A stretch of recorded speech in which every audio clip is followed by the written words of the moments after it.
It is time.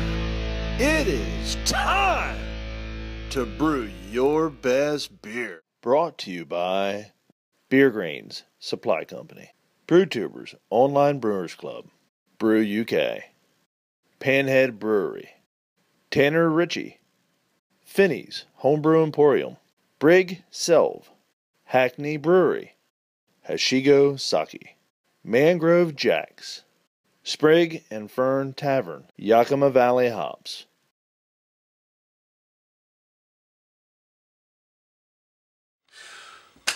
We're back, guys. We're back.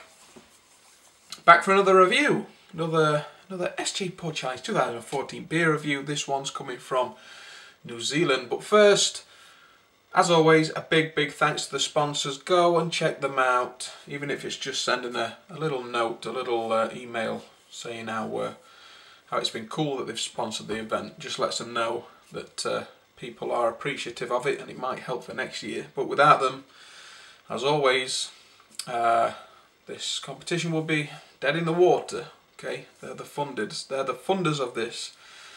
So let's crack on with this one. This is Grant Baker's offering from New Zealand. It's a Baltic Porter.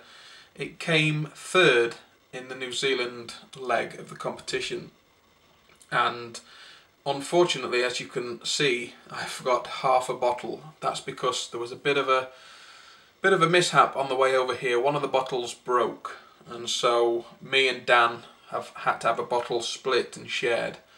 Shouldn't be a problem at all. Harry's took good care of this one. So 8.0, yeah, 8% ABV, 34 IBUs, bottled July 3rd of July 2014. Whether he rebrewed this and just used the same label, I don't know, but let's have a look over here on the website. Let's see what's happening here. So we've got Pilsner malt, Vienna malt, chocolate malt, and Crystal 60. It's 8%. It's 33 IBUs. Baltic Porter. Let's get it cracked. See what we've got. Wow, big hiss there. Big hiss there. So Harry's looked after this one. Smells good. So let's give it a pour.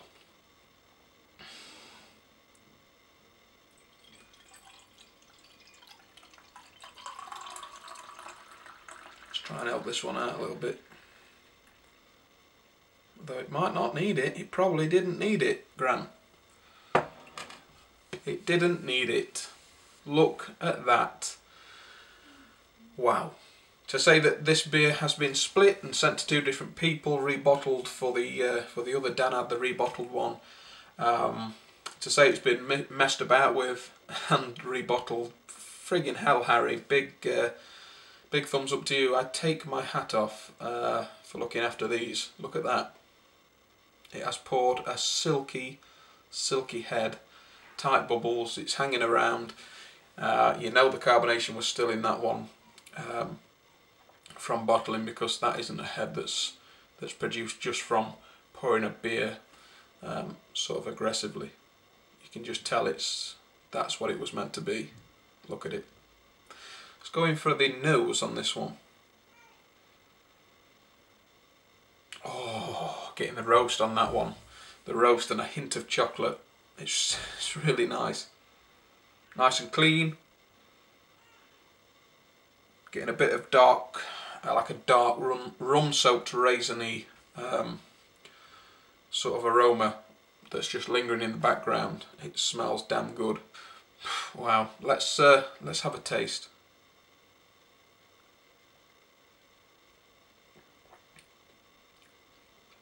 Oh wow.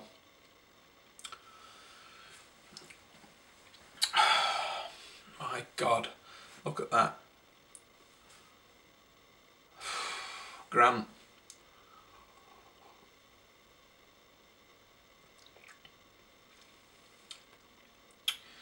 Firstly,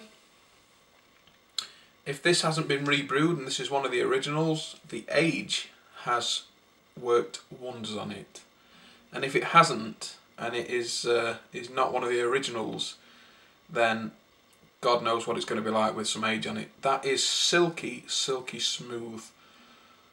I can't get over how silky smooth that is. That's the first thing I get from it. The carbonation is perfect. Lovely.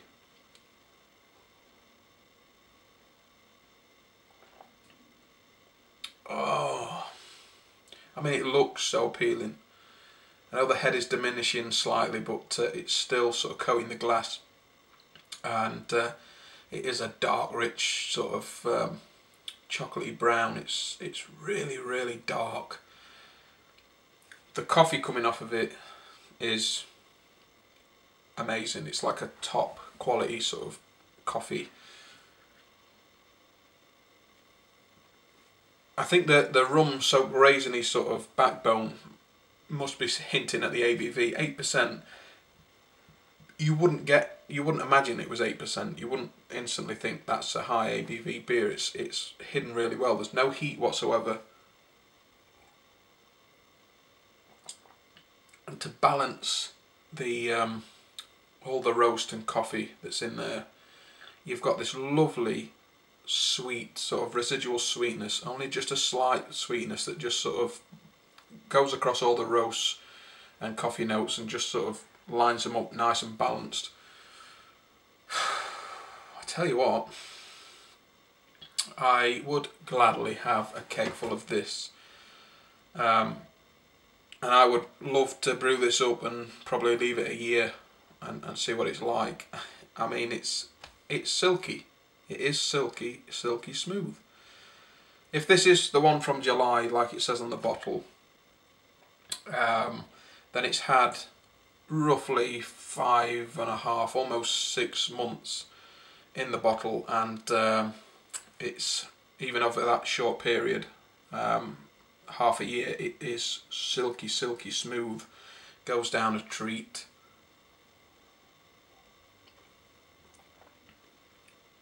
The bittering's just enough, just right on the back end, just enough just to sort of lighten everything up and clean everything. There's no off flavours, there's no off aromas.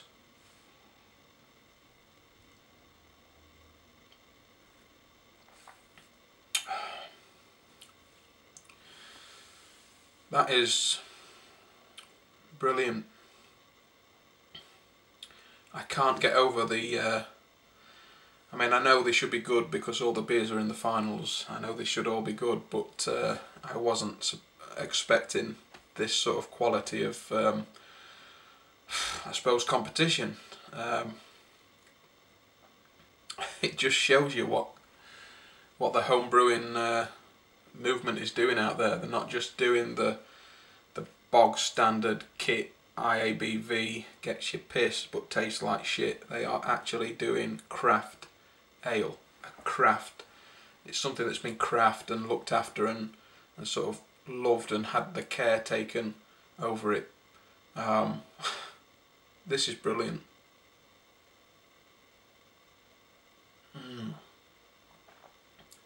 Fantastic.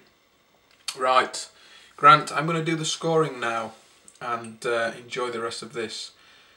And I'll see you with the next review pretty damn soon. I'll see you later, guys.